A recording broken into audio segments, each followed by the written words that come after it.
Technical difficulties. So we are right now in chapter 19 of Mesilat Yesharim. Welcome to our I think this is lecture number 26 or something like that. And we are in the middle of chapter 19. And in chapter 19 is a very long chapter. We may be able to finish it tonight, but we'll see.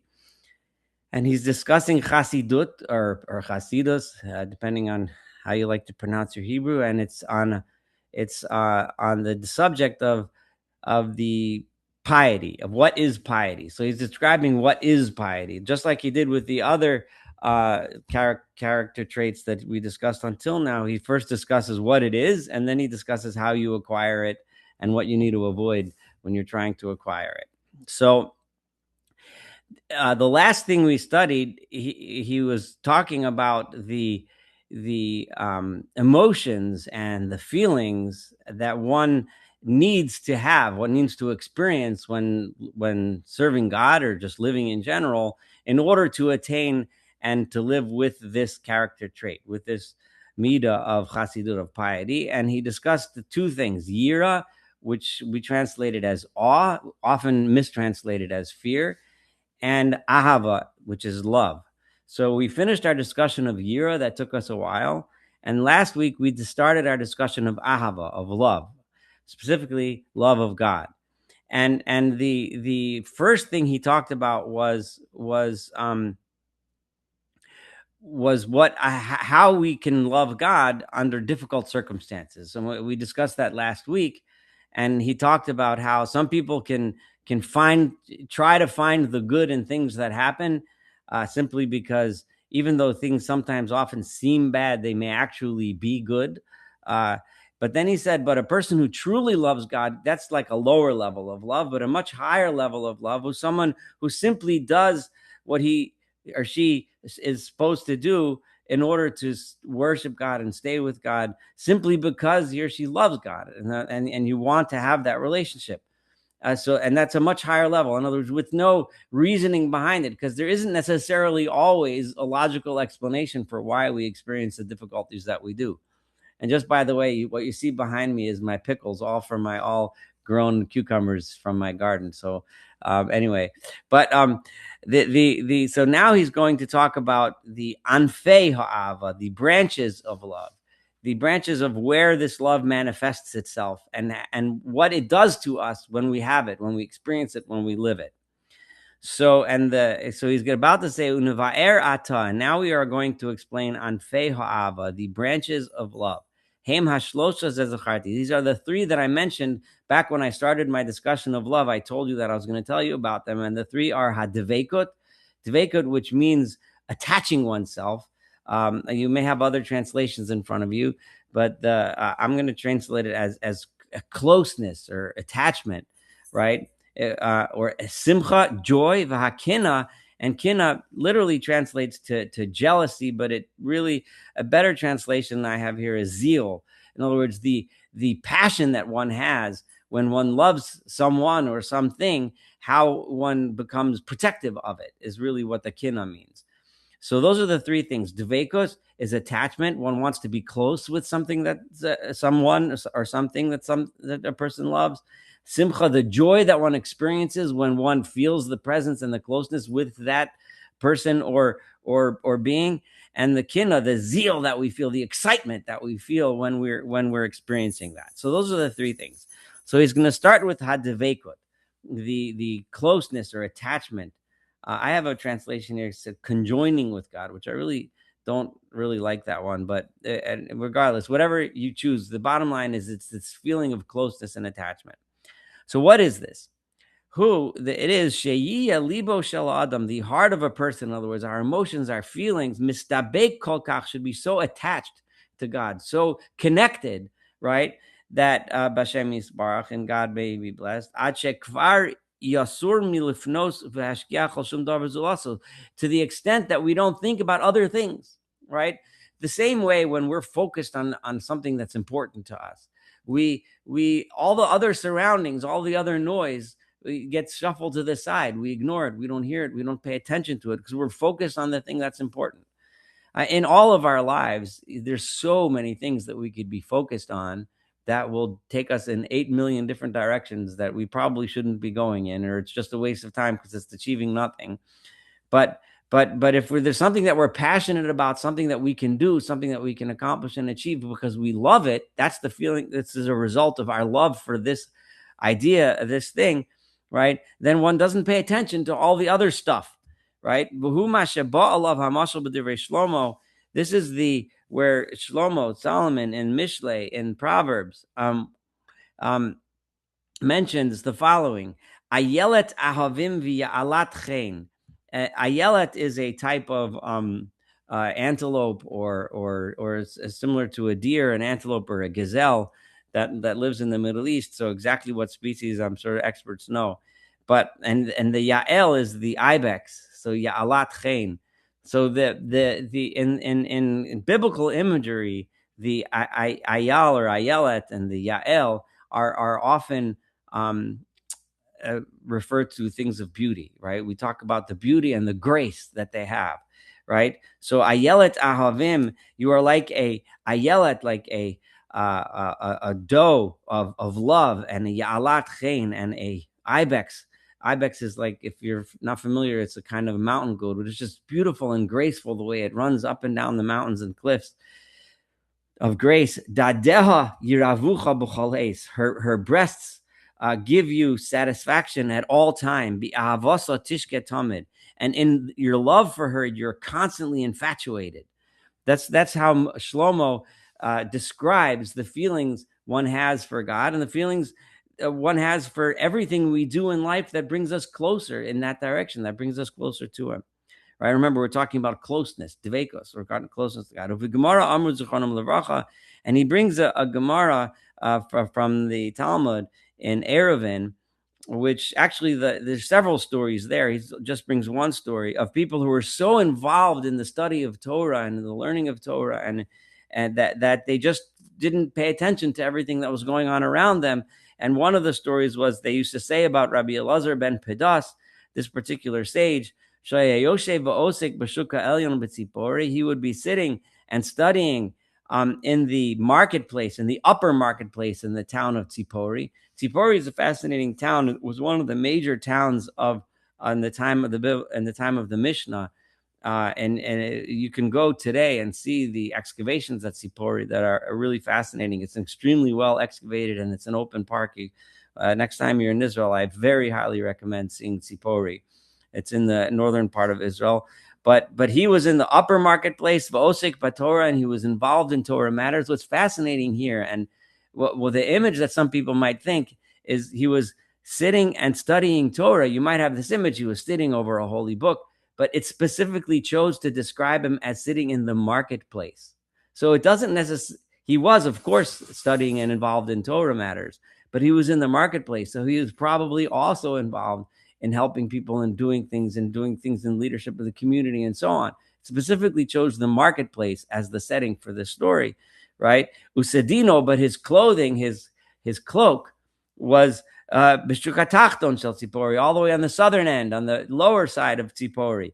So he forgot. In those days, a cloak was a lot. You couldn't just go to Walmart and pick up a cloak. It was something you had for years and years, and it was very expensive. But he had forgotten about his things.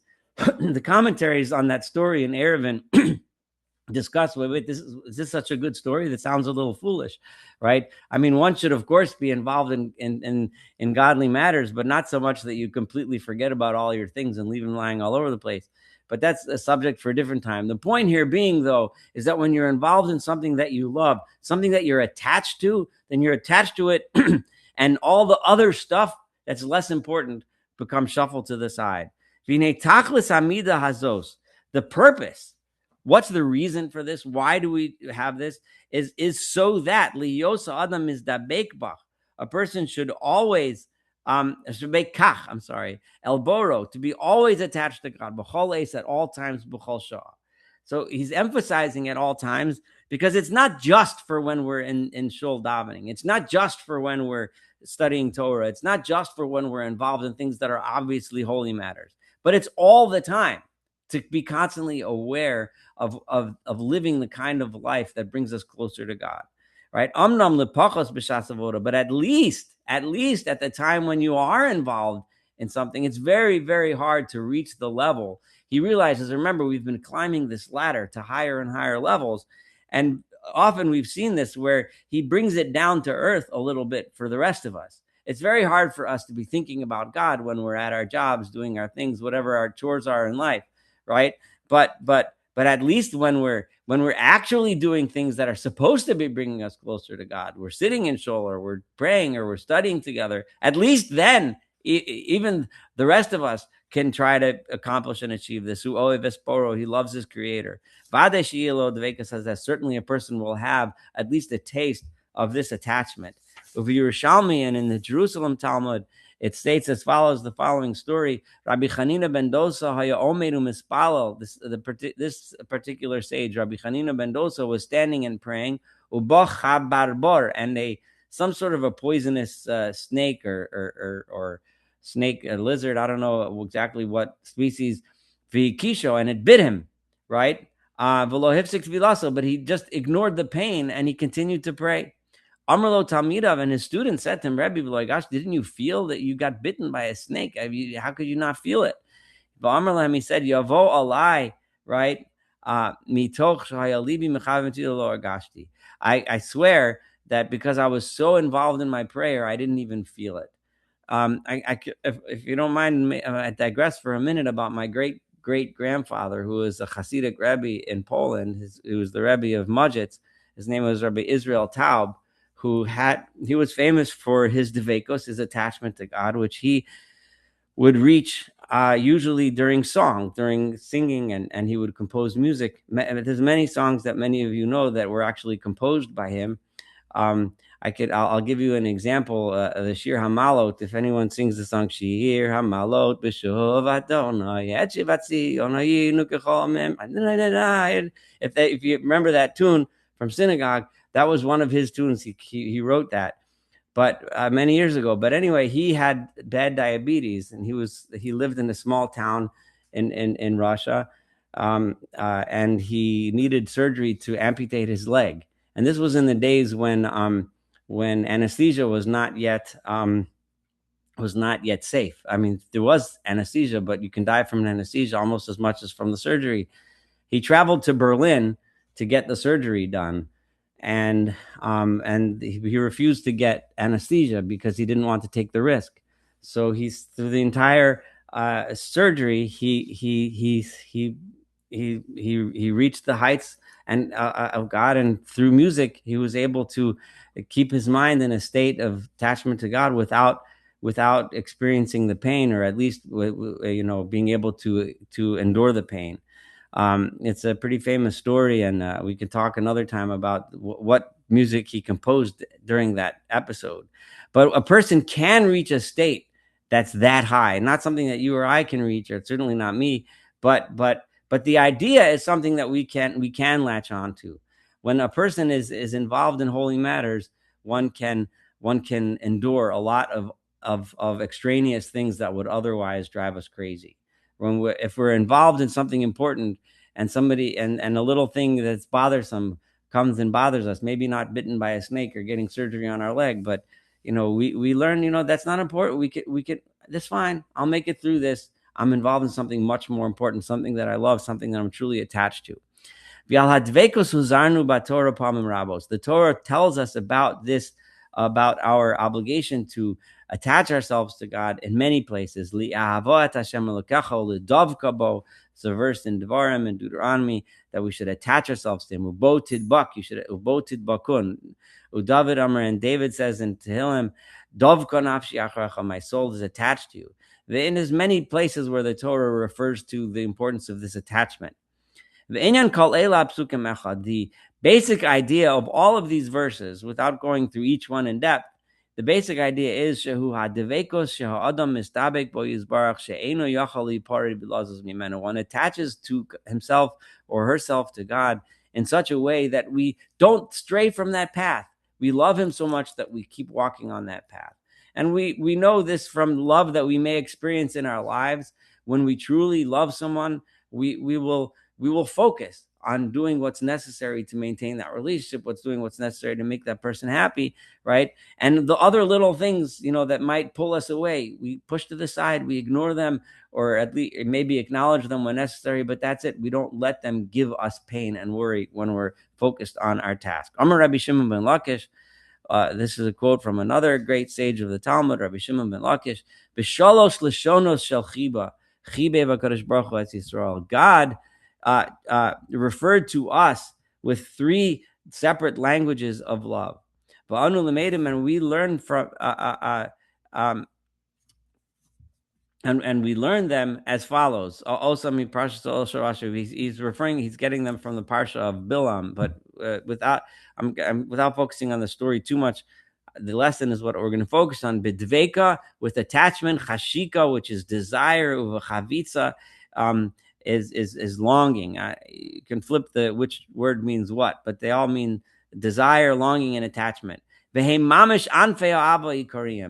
just as God feels that towards us, those are the branches of love that we need to feel towards Him. The tremendous desire, shezacharti, that we mentioned, v'hadvekos, and attachment, v'hanachas v'ha'oneg, and the pleasure that one derives, be'esek inyan of that when one is involved in matters that pertain to his or her beloved, that when we involve ourselves with our beloved, we find joy in that. We find joy in attaching ourselves to the one whom we love.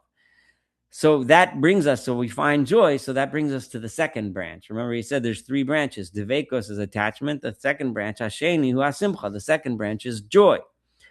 So v'hu ikar gadol ba'avoda, and this is an extremely important component in service of God, in serving God. Now, it's very easy to say that it's important. Now, if those of you that spent any significant amount of time in Israel probably came across people driving down the streets playing loud music, some Hasidic Hasidim of Breslov singing and dancing, be happy, be happy. Now, if it works for them, fine. I have no problem with it. But that's not what this means. It doesn't mean that you should be, singing and dancing all the time, and that's the way to serve God. What does joy mean? Let's learn what joy means. And again, I'm not knocking people that want to sing and dance. It's all good. But that's not what this is referring to. V'omer, because it's first of all, he's going to show us sources, like he always does, sources from the verses in the Tanakh that teach us the importance. Ivdu es Hashem b'simcha, we should always worship God with joy. Bo lefanav b'nana, come before God in song. V'omer, and it also says in Psalms, v'tzadikim, and righteous people, yismechu, they will be happy, alzu lefnei Elokim, and rejoice before God, v'yasisu, and be full of jubilation, v'simcha, with happiness. V'yamu rabos, and we see this in the sages as well. Ein hashchina shora ela mitoch simcha shel mitzvah. A person can only experience God's presence when one has the joy, right? When one is experiencing and feeling the joy that comes with doing something good. That is how, which is interesting, because this means that when we feel good that we're doing something good, that's us feeling the divine presence. That's a very strong statement. How does one feel the presence of God? Do something good, do something nice, do something right. And when you feel good about it, you're feeling the presence of God. That's a very powerful statement and a very powerful thought, which he kind of just brushes right by, but I want to let that sink in for a minute. And referring to the verse which we quoted before, Ivdu es Hashem b'simcha, regarding where it says we should worship God or serve God with happiness. Amru b'medrash, the rabbis say in the medrash, they discuss this topic, and they say as follows. Amar Rav, the famous sage Rav, says, "Kishetia omed lehispalel yelibcha sameach alecha shatem hispalel elokim shein kayotzi bo." When you're standing to pray, be happy that you have the opportunity and the privilege of standing before a God that there's nothing like Him, right? There is no comparison to Him.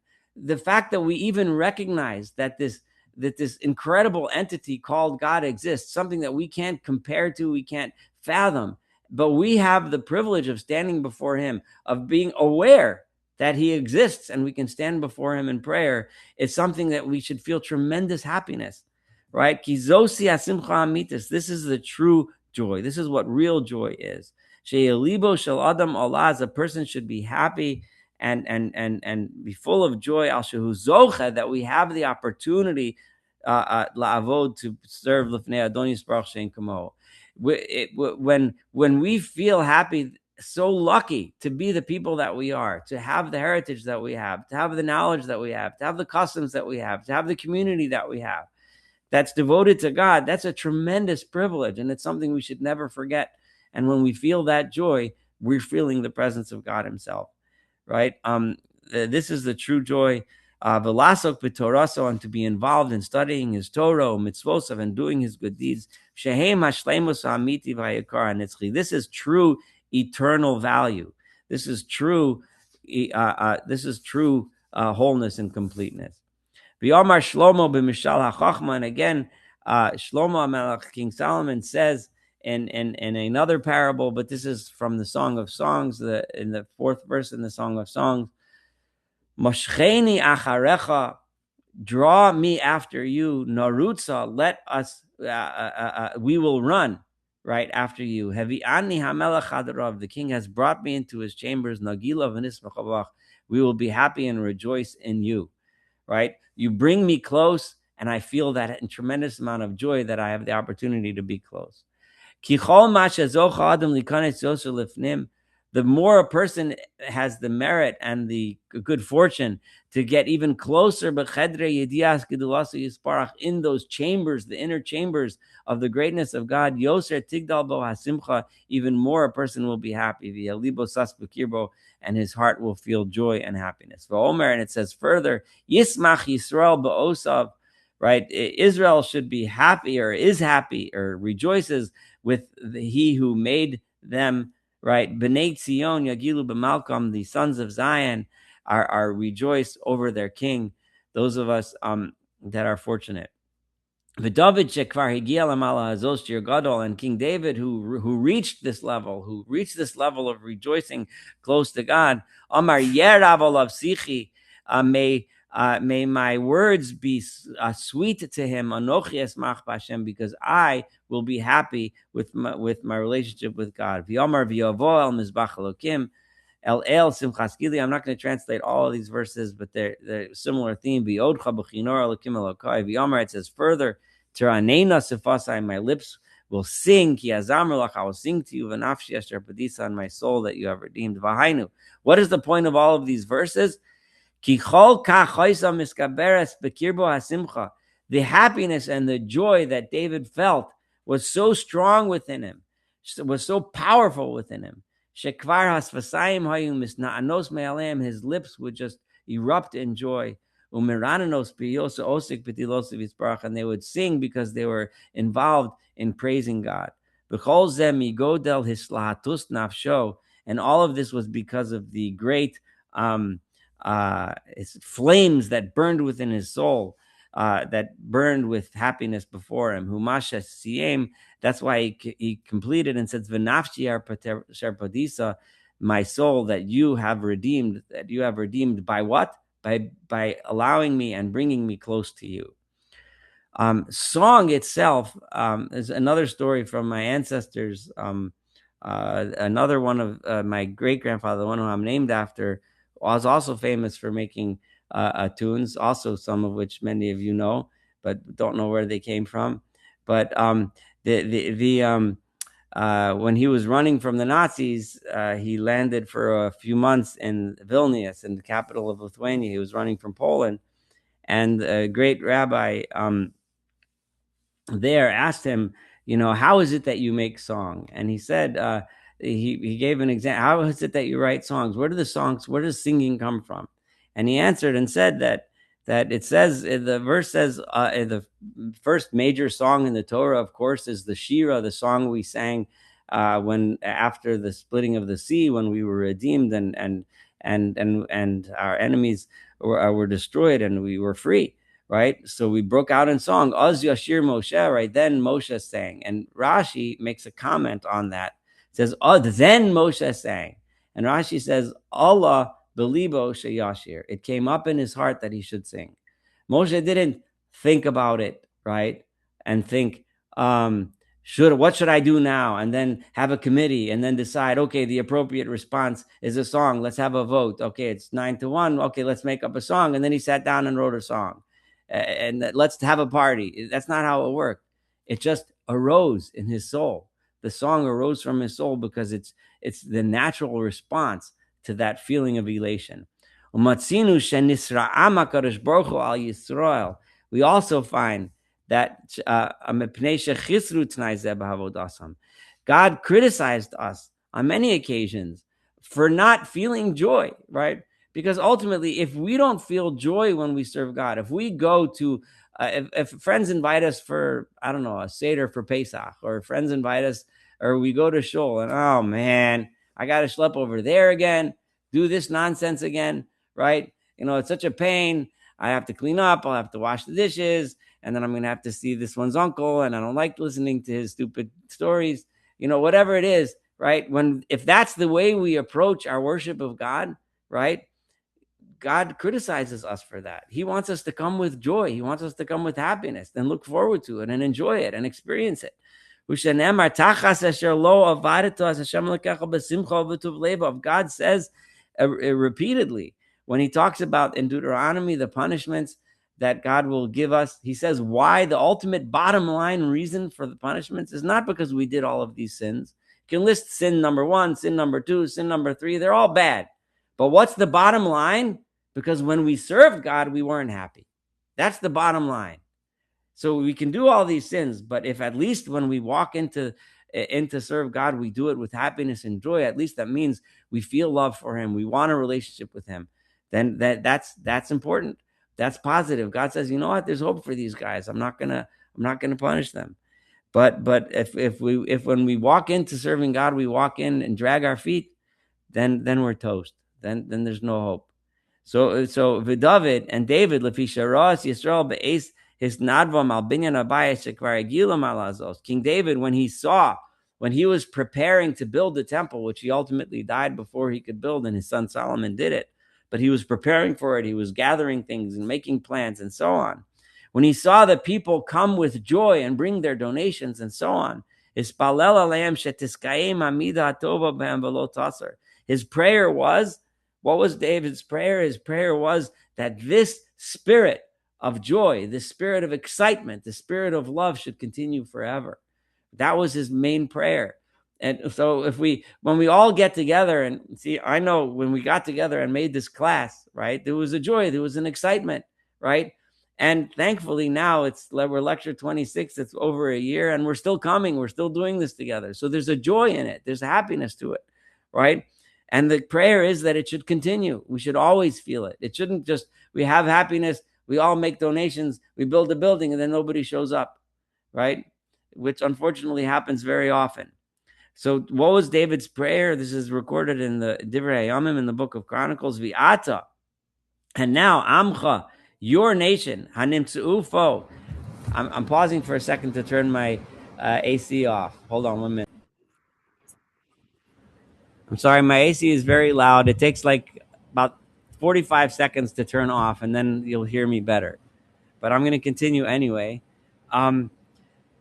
His prayer was to God, Ata now Amcha, your nation, Hanimtsu'ufo, that are found here, Ra'isi besimcha, I have seen them with joyless nadiflach. They have come to dedicate themselves to you with joy. Hashem Elokei Avram, God, the God of Abraham and Isaac and Yisrael, Avosenu, our forefathers.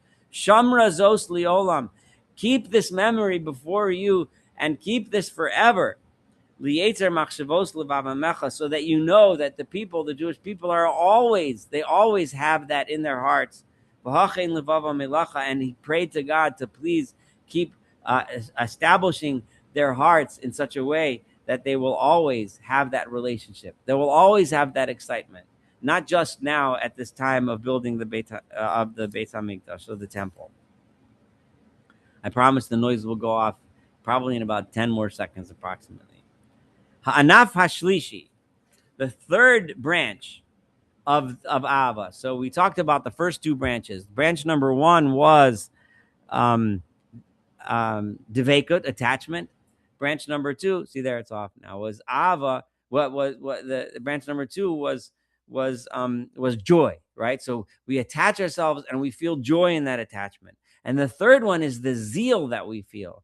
Now, there could be some negative connotations here. It's a little tricky and nuanced. So I want to try to understand what he's really saying. So, because one could have zeal, which could obviously be negative, but if you think about the protectiveness that a person feels over someone or something that they love, they want to make sure, right, that nobody harms it, that nobody gets in the way, that nobody, so being protective could also result in overzealousness too. But that's not what he's discussing here.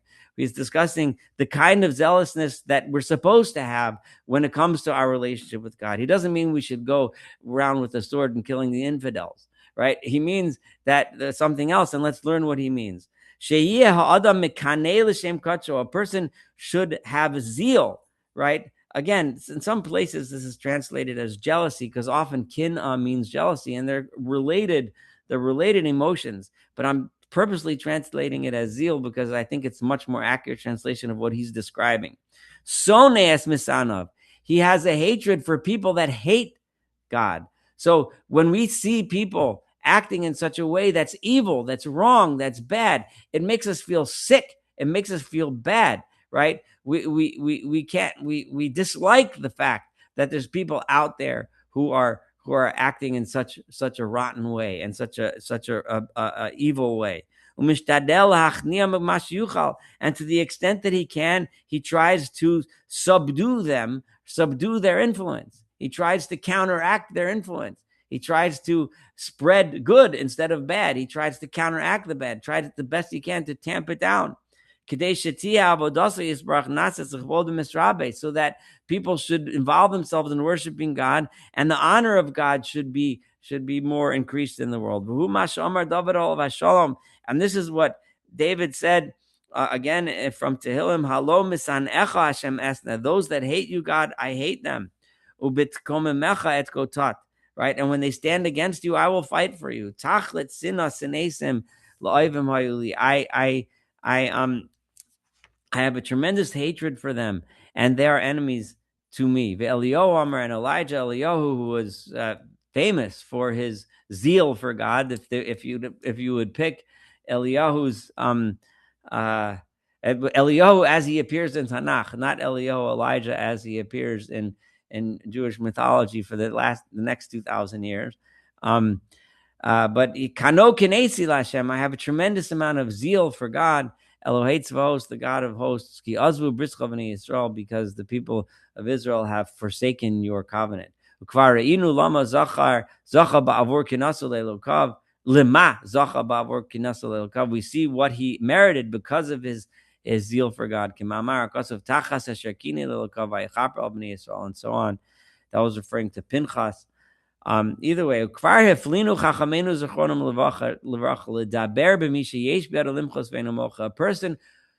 this is important, who has the opportunity to protest, right? A person that can protest evil but doesn't.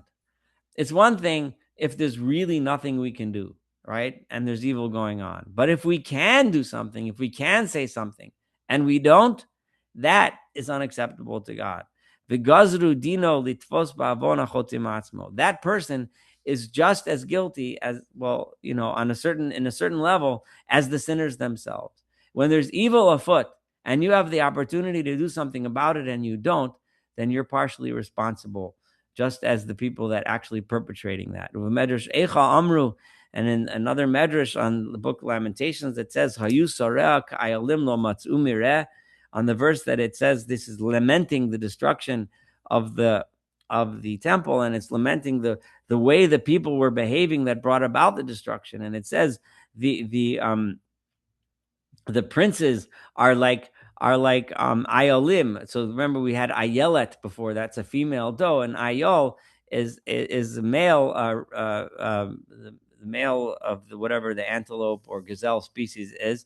Right, lo matzu mira, but they can't find mira. They can't find a place to pasture. Mo ayalim, and what's the comment in the medrash? Mo ayalim halalu b'shas shorav hovchem pneim elu tachas elu.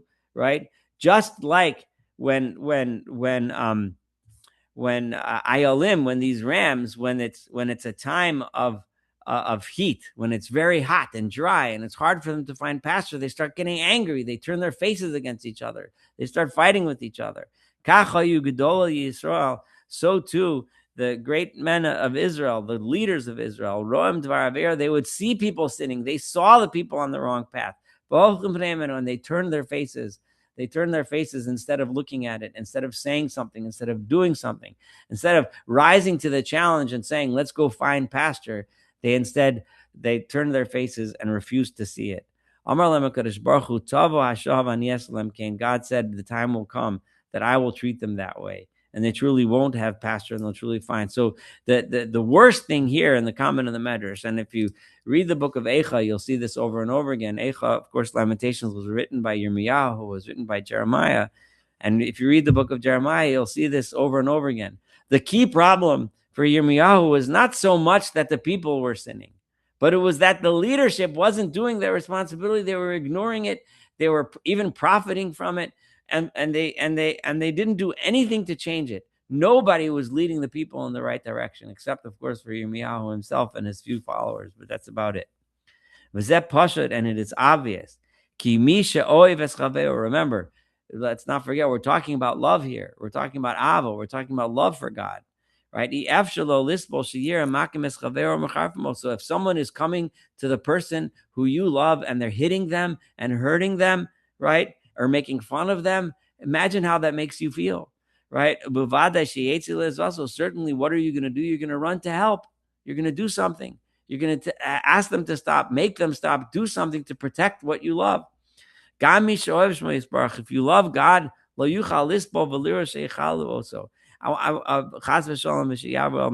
you can't handle that people are profaning the name of God and desecrating his mitzvos, his commandments, some people could take this and say, someone who profanes God's name, who says, I don't like religion, or I don't like this or that, and go at them and scream and yell at them. That's not at all what he's talking about. If we listen carefully, what he's talking about people that are ya'avru al mitzvosav, that are violating his commandments. They're living lives of cheating, of thieving, of taking advantage of other people, lives of arrogance.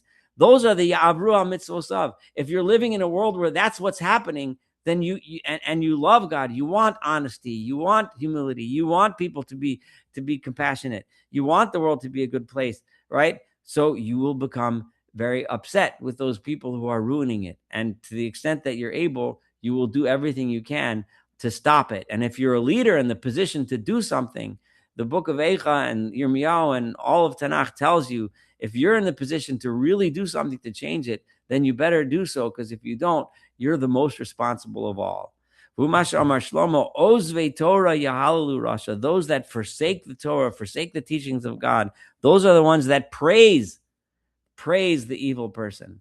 The people, the sycophants, that praise the evil person, who talk about how great he is and how he's wonderful, when they know deep down that he's anything but, right? Those are the Ozvei Torah. Those are the ones that abandon Torah. V'shomrei Torah. But those that keep the Torah and pay attention to the Torah and listen to the Torah, Yiskarubam, will literally means yell at them, right? Will be angry and upset with such people that pretend to be leaders but are actually evil. Ki osam shemahalim rasha, the people that praise evil people, birishaso, for their very evil. How many times have you heard people praising people that are in leadership positions and say, I don't care that he is a blank, blank, blank, blank, blank, fill in the blanks, but I like his policies, right? Or some other nonsense like that. And then praise how great he is because he can accomplish things with those policies. That is mahalalim rasha berishato. That is literally the exact translation of what Mesilat Yesharim is talking about. This is not Saul Weinreb just on a rant. This is the Ramchal talking, right? This is, if someone can praise an evil person for his very evil characteristics, that's the bottom of the bottom. I don't think you can get lower than that, right? And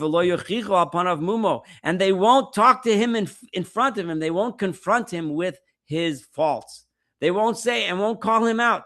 How many times have you watched news conferences where none of the reporters are willing to call out the person standing at the podium and say, why are you fill in the blank? Or why did you do X, Y, Z? Hinehem ozvei Torah, those people that are not asking the questions, that are not confronting the evil person, those are the ones who are abandoning the Torah, and they're allowing the Torah to be defamed and profaned, chas v'shalom, God forbid. Those that keep the Torah, the ones who are firm and strong in supporting the Torah, certainly they would stand up and they would yell and they would scream and they would talk to the person and confront him or her with the evil that they're doing. They can't possibly sit and be quiet. They just can't. When something that you love is being profaned and being ruined, you can't sit back. You can't be quiet. We know God said to Eov, to Job, Hafetz avros apecha, right? Get rid of your anger. Kol geyev hashpileu. I'm sorry, not get rid of. I made a mistake. Hafetz means spread out, right? It sometimes lefotzetz lefotzetz literally comes from like to smash something into pieces and sparks that fly all over the place. So God is saying, spread out your anger and look at all of those who are haughty, right? The key to the understanding the entire Tanakh, the understanding Bible is haughtiness, right? Understanding that haughtiness is the ultimate cause of all evil. So take spread your anger and hashpileu and bring them down. Re'ei kol geah hachnieu. See anyone who is guilty of pride and lower him. V'hadoch rishoim tachtam tomneim ba'afar yachad pneim chavos b'tamon. Right, bury them in the earth, bury their faces in hidden places underground. Get rid of them. Kizeo tokif ava. This is the strength of the love. Sheyuchal haros mishoeves borab emes. A person that truly loves God. Omer oave Hashem sinura. It says those that love God are sinura. They hate evil. V'hine be'arnu adhena. So this completes our discussion of ahava, of love. So and so we talked about love last time, but this time he talked about the three branches of love. There's devekos, the attachment to God. Then coming from that is the joy one feels, and with the privilege to be standing in front of God. And the number three is the zeal that one feels for God when he or she sees God's name being desecrated. So it's a good place to stop and ask for comments before we continue, because it's a good spot. So if anyone has any questions, comments, they can fire away. If there isn't, I'll continue. All right. Well, then, if you do, I'll pause again at the end and leave time for discussion. We've already spoken about the inyan, the subject of lishma v'shelo lishma. Now, for those that are familiar with the Talmud, they know that this comes across many times. And if you're not familiar, you're going to be familiar now. There's two ways to do things. There's lishma, which literally translates for its name, and I'll explain what it means in a minute. V'shelo lishma, not for its name. In other words, you can do something for the purpose of doing that something. You can be involved in something and be in the moment and doing it because this is important, right? Or you can do something because it has some side benefit. You're doing something because you want to get somewhere else, right? That's lishma. That's the literal translation of lishma and shelo lishma. And of course, when one studies Torah, or one does mitzvot, or one worships God, or lives one's life, right? The goal is to do it lishma, so that I'm not doing this action because it will result in X, Y, Z, but I'm doing this action because it is important. So one example that we have in our regular lives is when we work, right? Somebody can go to work simply shelo lishma, only because, not because the work is important, but because he gets a paycheck, right? And at the end of the pay period, he can take the paycheck and go home and pay his bills, right?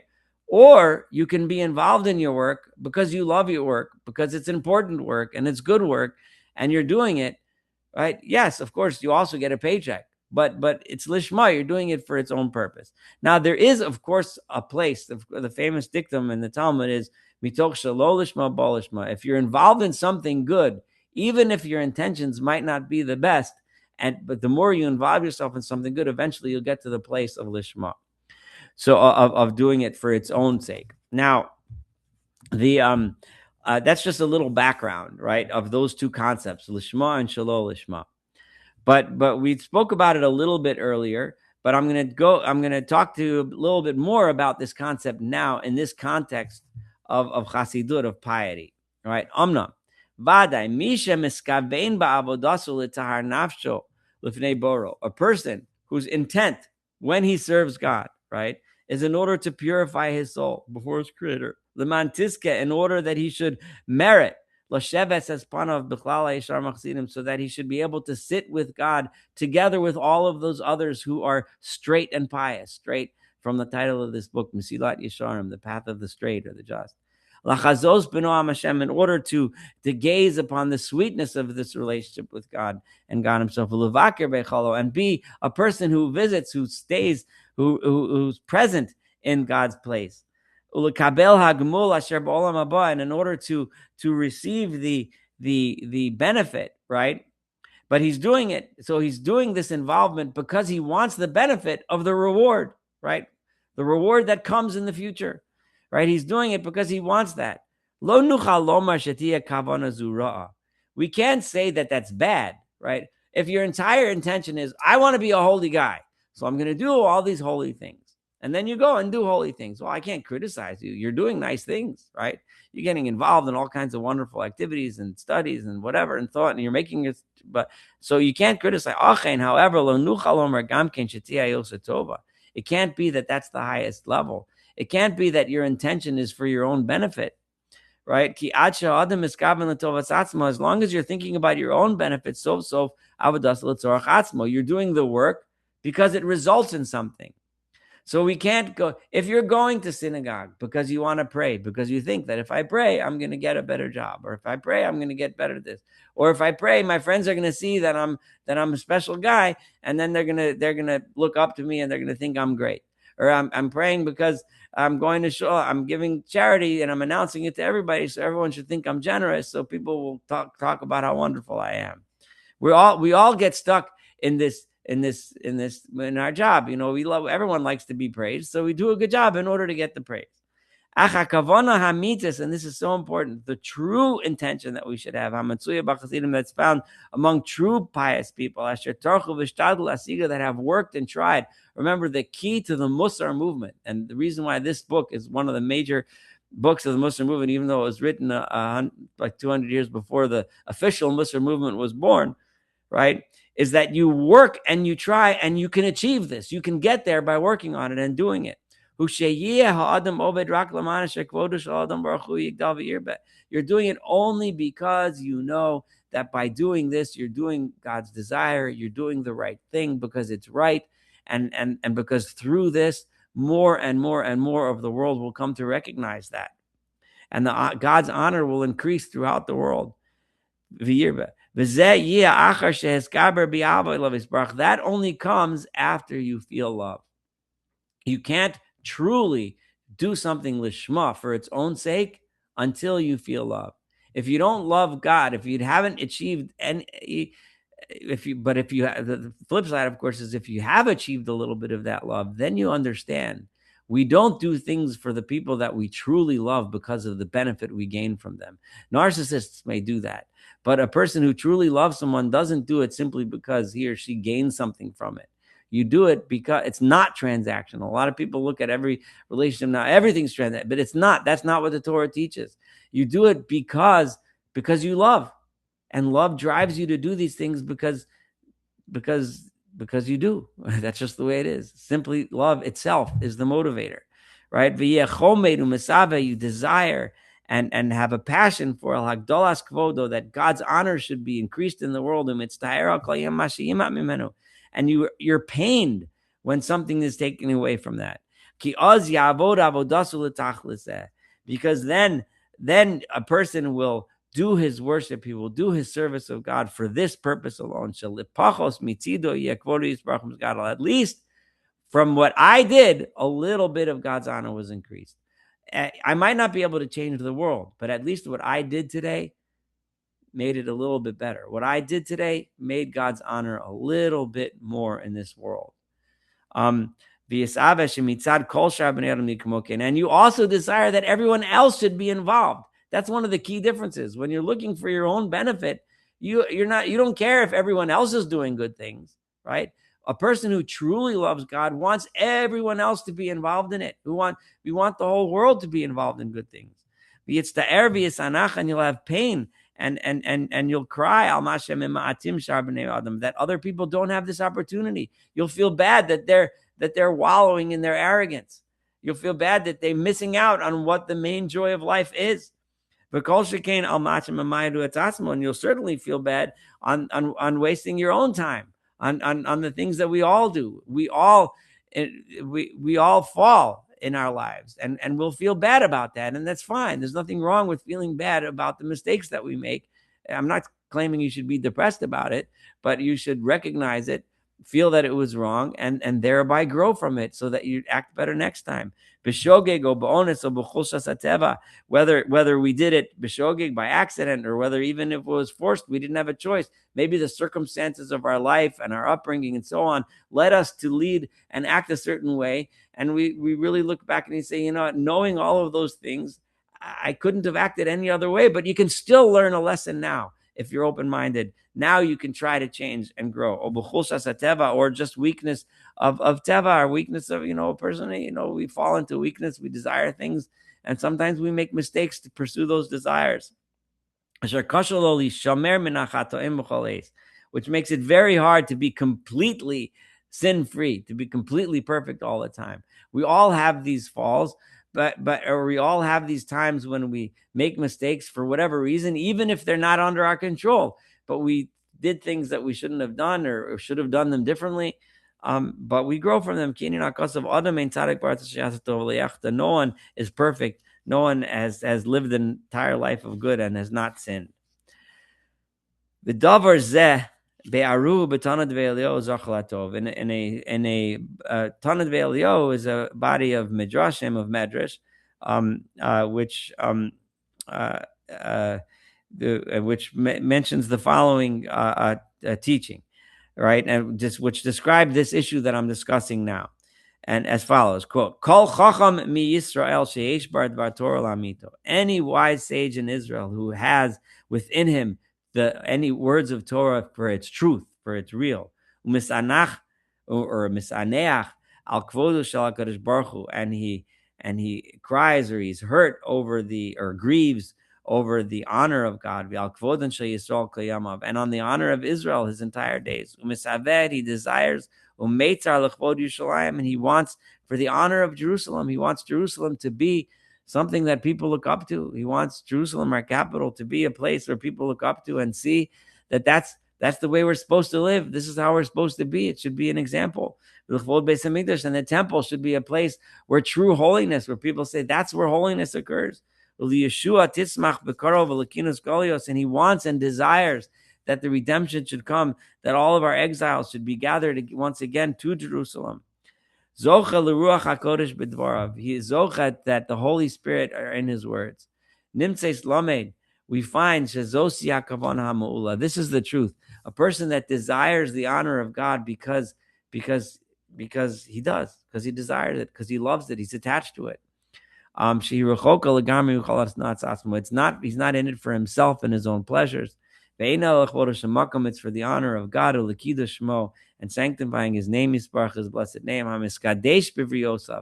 How does God become holy in this world? And this is another very key concept in Judaism, which he's just kind of throwing out here for a quick line, but I'll emphasize it a little bit so that you don't miss it. That God set up this world and planted us in here in such a way that how is God's name become holy in this world? Bibriotav, through his creations. There's no magical white horse that's going to come down and holify the world and redeem us all. There's no rainbows and butterflies that are going to come down from heaven and all of a sudden, la, la, la, everybody's going to be happy. If we're waiting for it to happen from on high, it ain't going to happen. God is miskadesh bibriotav. God becomes holy because his creations, because his people act properly. His people make God holy in the world. It's up to us to make it happen, right? At a time when we do God's will. That's how the world becomes holy. If you're waiting for a redemption to come from somewhere else, then you're going to be waiting for a very, very long time. Redemption comes because we bring it and we make it happen. Who is a person who is truly pious?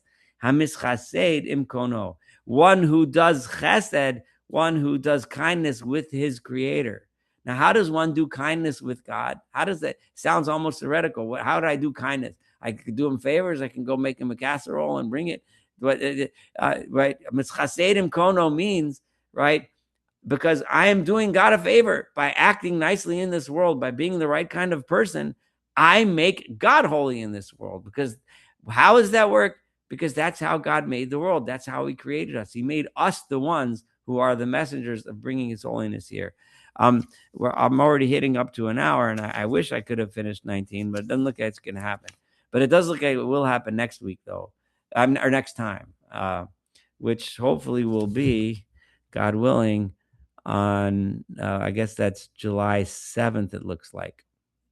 So I'm going to stop for questions, comments. This was a very powerful, a lot of really, really good stuff this time. So I'm opening the floor. Any comments? Just remember to unmute yourself. If there aren't any, I'll let you all go. And I appreciate your being here. And if you want to say something afterwards, I'll turn off the recording and you can pipe up too. But anyway, have a wonderful evening. I really appreciate everyone being here. And God willing, in July 7th, we should be back at it.